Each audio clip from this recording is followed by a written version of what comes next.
r/NoSleep. Posted by u/Drechenaux. The monster under your bed is there for a reason.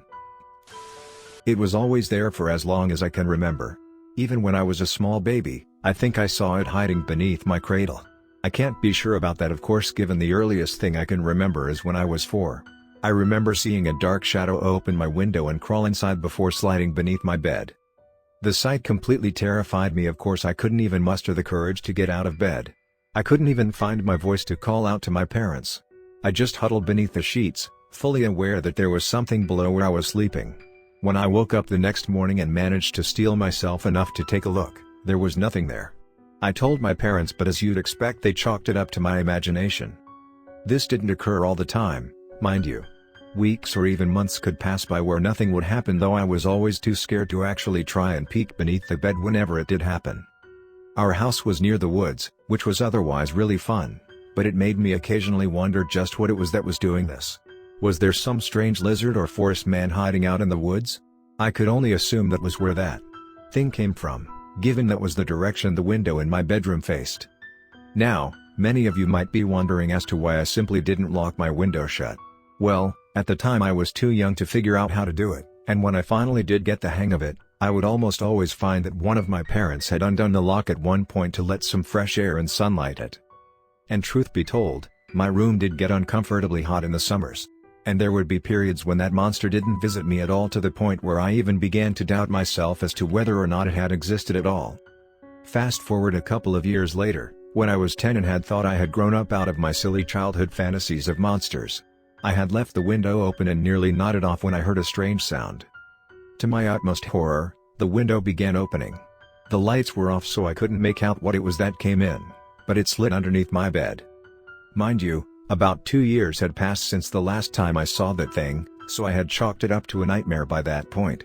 Now, I was wide awake and upright in my bed, unsure of what to do. Should I run? What if the monster grabbed my feet? Should I shout then? Before I could raise my voice, I felt a sudden chill enter my bedroom. It was as if I had just walked into an open freezer. Against the moonlight, I saw another shadow approach my window.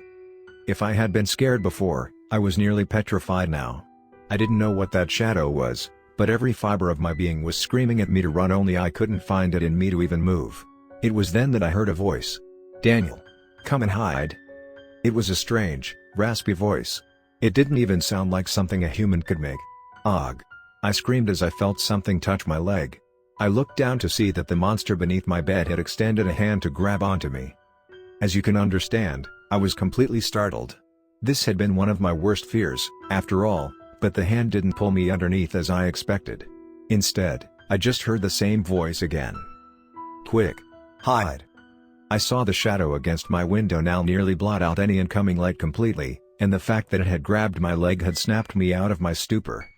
While I didn't like the monster under my bed, I didn't like whatever was outside even more. I crawled underneath the bed, and the monster surprisingly made room for me. "Shh," it whispered. My heart pounded loudly as I heard multiple feet hit the floor of my bedroom. Now, the cold was nearly unbearable and I began to shiver uncontrollably. But, even then I didn't dare go out to look at whatever else had followed the monster underneath my bed. I could even hear its hard, deep breathing as its feet began moving across the floor. By my count, did it have 6? Or 8 legs? Regardless, I don't think I'd ever been as scared before in my life as I was at that moment. For what seemed like an eternity I lay there, underneath my bed, no longer even caring about the monster beside me. Eventually, the pressure relented and the temperature went back to normal. It was only when the monster beside me decided to crawl out and nothing happened that I did too. I was safe. For now. I never got a good look at whatever it had been that was hiding under my bed as it crawled out the window and into the woods. Needless to say, I didn't get any sleep that night, ran into my parents' bedroom, and whined until they let me sleep with them. It's been some years since that incident and nothing of the sort happened again. As I've grown up, I've begun to appreciate certain things. Namely, the fact that that thing knew my name. And that it looked out for me at that moment. Something I heard once now sticks out to me, that there is always a bigger fish. There may be lots of monsters in the woods near my house, and some of them are worse than the others. One is frightening enough to chase another one of them to hide under my bed. There seems to be a food chain even amongst monsters. I keep my window open whenever possible now. I'm not too scared of what comes to hide under my bed, though I'm still terrified of whatever chased it to hide there. But given that the monster under my bed did help me out, I feel like I now owe him one. And if I ever encounter that other terrifying creature, I'll at least know when I should crawl underneath the bed. So remember that when you think about the monster under your bed. It might be there for a good reason after all. And it might be worse for you if it weren't there. r/NoSleep. Posted by u/Drechenaux. A game of demonic dice. I should probably apologize for the title. The game isn't technically called Demonic Dice. We simply called it the dice game as far as I know, but that doesn't have the same ring to it. After all, I'm not entirely even sure that it's a demon we're dealing with here. It is some sort of entity that dwells in the forests of New Jersey, but it's said to have been around far before any Western settlers came here. I guess demon though is an accurate enough description for it. What is the dice game? It's a way to have a wish of yours granted, with a few limitations. Is there something in this world that you really, really, want? That you can't get through normal means? There was certainly something like that which I wanted. I wanted it more than anything else in this world. The dice game is a simple enough ritual. You need to wait for a new moon, but you need to take one precaution. You must make sure that there was not a blood moon or red moon the month before the new moon when you do this. Anyone who tried to do this on a new moon in the month immediately after a blood moon never returned alive. On such nights alone, it is free to kill anything it comes across. That's why few ever wander into the woods where it resides. As such, the area of the forest you need to go to is technically forbidden, but it isn't very well guarded and is rather vast, so it should be easy for you to slip in on a moonless night. Keep a regular 6-sided dice in your hand and start wandering around the woods until you hear a voice calling out to you from behind you. What you'll see when you turn seems to vary from person to person.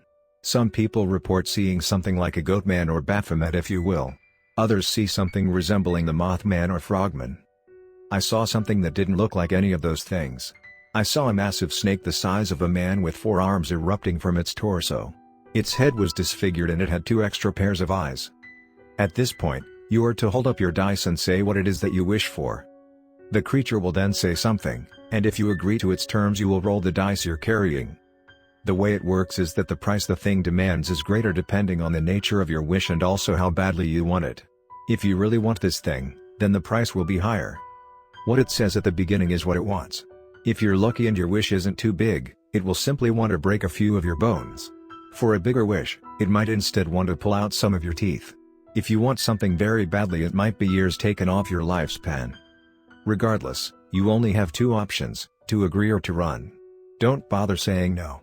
And just turn around and run, and make sure to not look back if you think the terms are too steep. If you agree though, toss the die.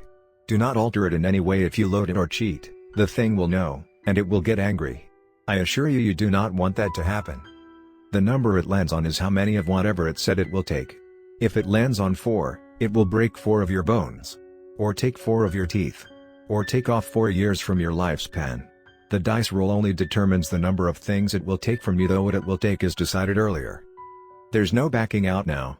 If you agreed to have some bones broken, it will approach you and break them. It will pull out some teeth if that's what you agreed to. If you sacrificed years of your life, then it won't do anything, but do note that your lifespan will be that much shorter than it otherwise would have been. But you will get what you asked for in the end once it's all been done. I remember tossing the dice in my hand and it landing on the number 5 after I had accepted what the thing wanted. It nodded and slunk back into the shadows. 3 months later, there was a blood moon. On the night of the new moon after that, the forest rangers in that area received a distress call from a certain section of the woods. I was perched somewhere far enough to see this section of the forest as they sent some rescuers to go look for me, but also hidden well enough so that no one would see me. Rescuers who I knew would never be seen again. And the next morning I just wander out and say that I had found my way out of the woods myself but never saw my rescuers. Oh right, I never told you what the creature had told me before I rolled the dice. It had said 2 words, human sacrifices. I was sure that in total, at least 5 people had been sent into the woods to rescue me. I smiled as I knew I had upheld my end of the bargain, and my wish would be granted soon.